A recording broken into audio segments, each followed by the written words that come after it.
মনে তো হচ্ছে আর থাকবে না, আমাদের তাঁতি বলতে ফুটে যাবে একদম। সবাই আমাদের যুক্ত বাচ্চা পা দিয়ে ভবিষ্যৎ, আমাদের সুতো উঠে গেলে আমাদেরও ভবিষ্যৎ অন্ধকার। তাঁতে এবার উঠে যাবে।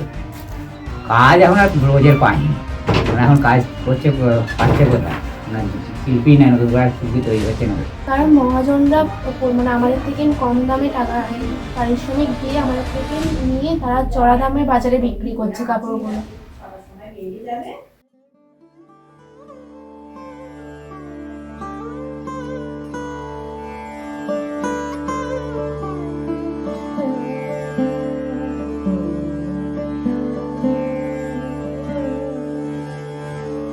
বাংলার ঐতিহ্য, সংস্কৃতি এবং দক্ষতার এক অমূল্য অংশ হল তাঁত।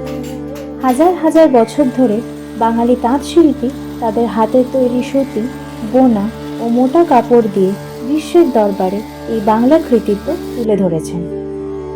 এদেশে তাঁত শিল্পের সূচনা বহু প্রাচীন, মুঘল শাসনামলে, এবং তা একসময় আন্তর্জাতিক বাজারেও সুনাম অর্জন করেছিল। বাংলার তাঁত এক কথায় বিশ্ববিখ্যাত ছিল তার সূক্ষ্মতা, রং ও নকশার জন্য।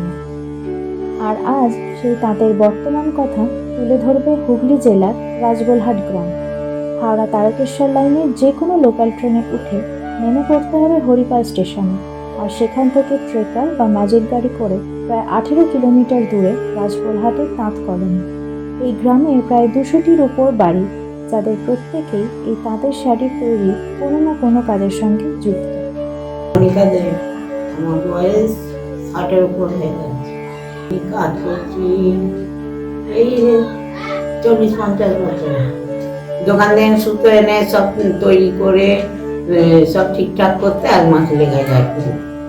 দোকান থেকে সুতো নিয়ে এলাম, নিয়ে এসে সুতো এই 10-12 দিন ভেজে না হলো হয়ে জল থেকে তুলে আবার সেটাকে চালের গুঁড়ি দিয়ে মাড় করে মাখা হয়, মেখে চরকিতে পইরে ভাটানো হয়।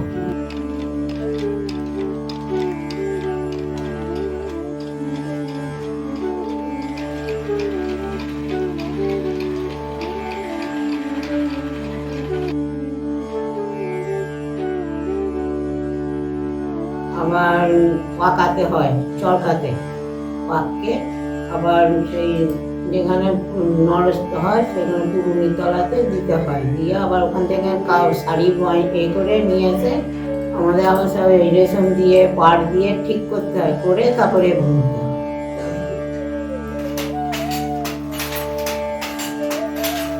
এরপর ধীরে ধীরে একটার পর একটা ধাপ পেরিয়ে তৈরি করা হয় এক তাঁতের শাড়ি।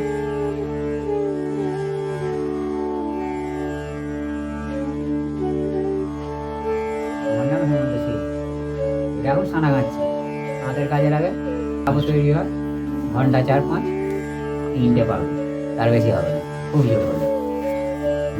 আমরা দুজনেই আছি, আমার স্বামী স্ত্রী থাকছি।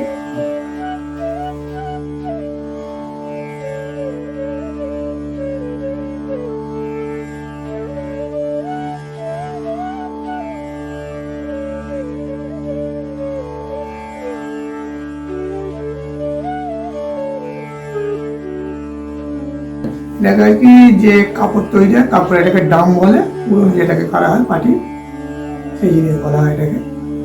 এটা হচ্ছে কাপড় তৈরির আগে এই জিনিসটাকে কাজে লাগে, এইটা হলে তারপর কাপড় তৈরিতে কাজে লাগে। এটা আমার সময় লাগে 1 দিন লাগে করতে। সিল্ক হয়, সুতো হয়, মানে সুতির যে পিওর সুতির যে বাংলা তাঁতের যে শাড়ি একদম পিওর সুতি, বা ধুতি হয়, ধুতির যে সুতো সেই ধুতি হয়, সিল্ক হয়, বা ভালো যে তাঁতের যেন সুতোর যে এই কাপড় হয়, রকমভাবেই হয়।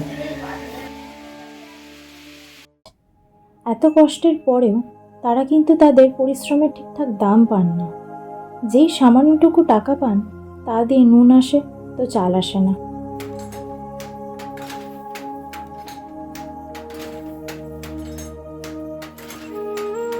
এখন যা সব হচ্ছে, মানে সব জিনিসের দাম বেড়ে যাচ্ছে, সেই অনুযায়ী মানে মজুরি নেই, তাতে 250-300 টাকা রোজগার করে 2 দিন ধরে কি হবে, সংসার চলবে? চাহিদা বাড়লে কি হবে, তোমার এদিকে মজুরি বাড়ছে না, মানে এরকম করে করে যা এক করে তাঁতিদের সংসারটা তো চালাতে হবে, এরকম করে করে যা হয় তাই। কেন? পাইকাররা পাচ্ছে, যারা মানে দিয়ে করাচ্ছে, যেরকম একটা মানুষ পুতুল তৈরি করতে গেলে ক পয়সা পায়, হয়তো যে তৈরি করলে 2 টাকা পায়, কিন্তু যে বিক্রি করছে সে দেখবে 15 টাকা 20 টাকা পাচ্ছে। চুমকি টুমকি বসিয়ে এটা ওটা করে সে হয়তো তাকে 1000টা পুতুল করতে দিল, সে হয়তো 2 টাকা করে পিস দিল। তাদেরও এরকম পরিস্থিতি। না, আমরা কোনো সরকারি সুবিধা পাই না, জানিও কিছু লাভ হয়নি। ওদিক থেকে কি উত্তর আসছে, ওই কোনো সময় হয়তো ওই 2000 1000 দিচ্ছে ওই তাঁতিদের জন্য, এটা এসেছে, ওইটুকু সুবিধা পেয়ে আমরা কি পাবো? ওতে আমাদের কিছু হবে না। যে হ্যাঁ সুতোর দামটা কমালো, কি শাড়ির দামটা বাড়লো, সেরকম তো বাড়ছে না। আমি কাঁদুনার সাথে যুক্ত 24 বছর আমাদের বংশগত, মানে দাদু বাবা কাকা জ্যাঠা দাদারা আমি তা পরস্পর এইভাবেই চলতাম। প্রায় 90-95 বছর ধরে চলছে আমাদের এই কাজ। হচ্ছে আমাদের মহাজনরা যেসব সুতোর দাম অনেক বাড়া হয়ে গেছে, মজুরি বাড়াচ্ছে না, সেই জন্য আমাদের রোজগার কমছে আস্তে আস্তে, কাপড়ের চাহিদা কমছে, সিল্কের বাজার হয়ে গিয়ে। তবে বর্তমানে একটু বেশি টাকা রোজগারের আশা তাঁতের বদলে শুরু করেছেন হাতে বোনা রেশমের শাড়ি তৈরিতে, কিন্তু এর ভবিষ্যৎ নিয়েও যথেষ্ট সন্দেহ রয়েছে। এটা সিল্ক শাড়ি, তাতে ঠিক মজুরিতে আর ঠিক মানে এখন আর্থিক যা অবস্থা ঠিক পোষাচ্ছে না, এটা একটু মজুরি বেশি বলে এইদিকে একটু ঝোঁকা হয়েছে।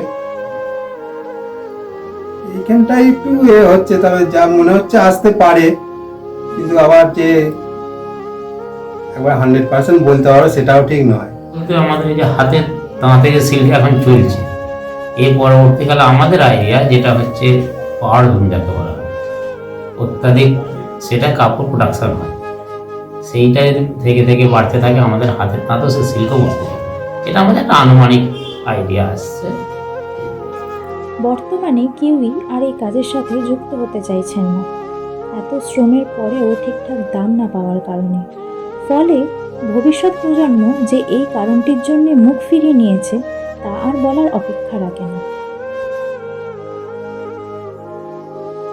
পড়াশোনা এই পেশায় বাবা এত খাটে, প্রচুর কষ্ট, সেই জন্য আমি অন্য কাজের সাথে যুক্ত হতে চাই। বাবার এত কষ্ট তাতে যেমন মজুরি কম, কাপড়ের আমাদের পরিবারের চালানো মাসিক ব্যয় বা অনেক বেশি পড়ে যাচ্ছে, সেই জন্য তাঁতের কাপড় বুনে পারা যাচ্ছে না আমাদের। তারপরে আমার পড়াশোনার খরচ এই সব চালাতে পারছি না, সেই জন্য আমি অন্য কাজ করি। আমি ফার্স্ট ইয়ারে পড়ছি, এডুকেশন। 30 বছর প্রায়, মানে তাতে মানে রোজগারটা নেই বলতে গেলে। ওই 2 দিনে একটা কাপড় হয়, তারপরে বেশি মজুরি নেই। অবশেষে বলার অপেক্ষা রাখে না, এনারা যদি সাহায্য না পান তবে ধীরে ধীরে হারিয়ে যাবে বাংলার এই গর্বের শিল্প, যেই শিল্প একসময় স্বাধীনতার এক হাতিয়ার হয়ে উঠেছিল।